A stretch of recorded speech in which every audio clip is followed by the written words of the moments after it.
Sindaco, come si guarda al 2023 con l'ottimismo e il bilancio positivo delle tante iniziative che il Comune di Reamonte ha fatto nel 2022? Il nostro sguardo al 2023 è uno sguardo che è fiducioso, ottimista e sicuramente sarà all'insegna di un lavoro che non ha soluzione di continuità dal primo giorno. L'ho detto più volte, la mia attività inizia non solo adesso, ma con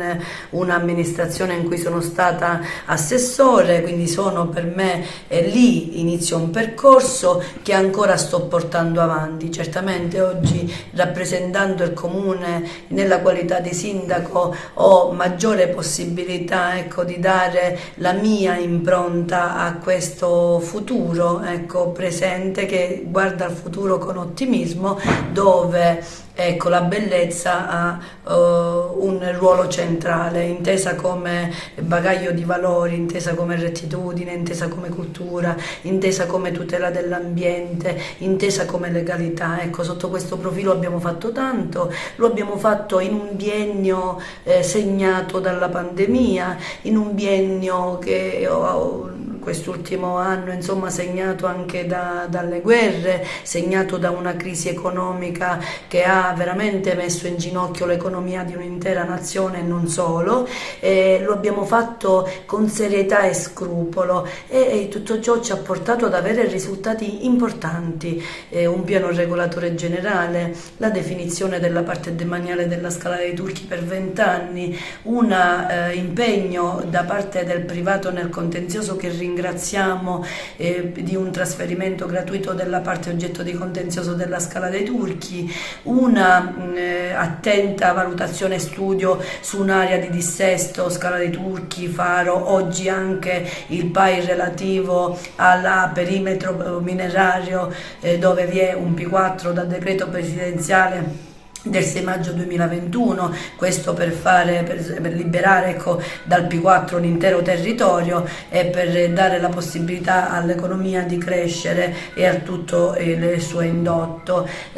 PUC sono partiti, abbiamo portato a casa dei finanziamenti che sono il futuro, il presidio di legalità, il campo sportivo, il teatro Costa Bianca, i dissesti, quindi alcuni finanziamenti per il consolidamento infrastrutturale di alcune arterie importantissime di questo territorio, un ruolo centrale alla Villetta con un lavoro iniziato l'anno scorso che è ancora in essere e dove già è possibile vedere che il Mediterraneo è fruibile dalla piazza, quindi l'obiettivo era quello di pulire, ecco, di semplificare, e lo abbiamo fatto. Oggi un cittadino di Realmonte che è in piazza può apprezzare il Mediterraneo, la sua bellezza. Abbiamo lavorato con il distretto turistico per la programmazione natalizia e anche qua, ecco, lavorare in squadra, lavorare in ambito provinciale significa avere di più, tant'è vero che il primo video, il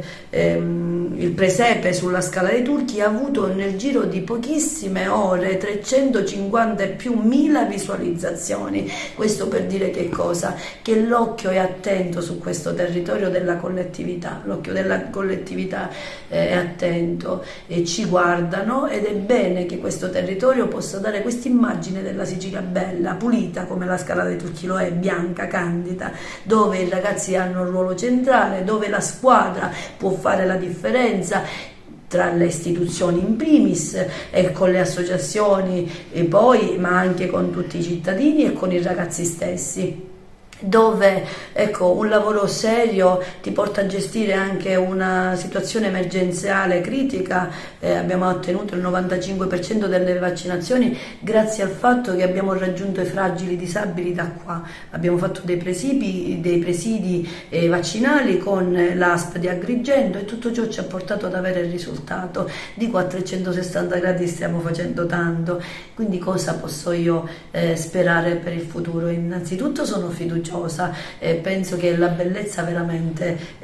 viaggi da sola, e secondo poi certamente tutto ciò, ecco, il raggiungimento dell'obiettivo passa attraverso un lavoro che non deve avere soluzione di continuità, che deve avere un'interlocuzione con Libero Consorzio. Io sono vicepresidente della terza commissione che si occuperà di sviluppo economico, grazie a un'interlocuzione con l'assessorato regionale, grazie a un'interlocuzione con lo Stato. Io sotto questo profilo ho un accordo di programma e mi aspetto, ecco, che tutto ciò che è stato concordato, che è oggetto di quell'accordo, possa essere realizzato nel 2023.